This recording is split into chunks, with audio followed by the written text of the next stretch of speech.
Bismillahirrahmanirrahim. Inna a'tainakal kautsar, fasholli lirabbika wanhar. Inna shaniyaka huwal abtar.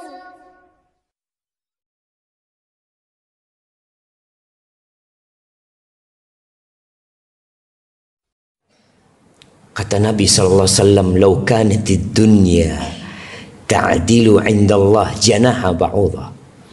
Andai kata dunia ini ada nilainya seperti salah satu sayap nyamuk itu. Masa kau kafiran syarbata ma, orang kafir nggak akan dikasih seteguk air. Antum pandang dunia, antum pandang mobil-mobil yang mewah, antum pandang gedung-gedung yang tinggi. Antum lihat semua itu, antum pegang satu nyamuk. Antum lihat, ternyata nilai semua itu tidak lebih dari satu sayap nyamuk. Yang paling menyedihkan dalam hidupmu ialah kalau pada hari kiamat nanti kamu melihat pahala-pahala ibadahmu ada di timbangan amal orang lain. Kita sholat, puasa, zakat, haji, apalah perbuatan bakti dengan orang tua, ternyata setengah mati kita dunia, di akhirat nanti masuk di timbangan amalnya orang lain, gara-gara kita hanya tidak bisa mengontrol lisan, hanya karena sibuk dengan masalahnya orang lain. Syukuri nikmat Allah, lalu nasihatin dia dan tutupin aib itu. Astaghfirullah Rabbal baraya. Bismillah Ustadz, apakah setelah kita bertobat dari dosa ghibah, pahala-pahala kita masih ditransfer terhadap orang yang kita ghibahin dulu Ustadz, sehingga pada hari kiamat kita menjadi orang yang bangkrut?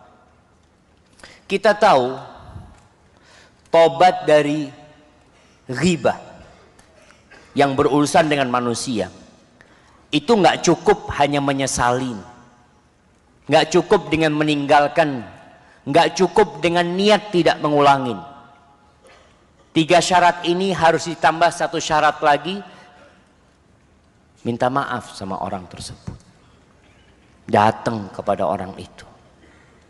Ustadz, gimana kalau ana nanti ngomong sama dia malah akan menimbulkan masalah Ustadz? Ya kalau begitu antum banyak mendoakan orang itu. Doakan orang, karena nanti akan ada hitungannya pada hari kiamat. Sudah antum sudah bertobat, antum tidak mengulangin perbuatan antum, tapi yang lalu masih terhitung antum punya dosa sama dia. Dan pada hari kiamat dia akan hadir, dia nggak tahu kalau antum ghibain, tapi Allah tahu. Oleh karena itu, kalau memang orang itu tidak tahu antum ghibain dia, dan kalau dikasih tahu menimbulkan masalah, antum nggak perlu sampaikan kepada dia. Antum doakan orang itu.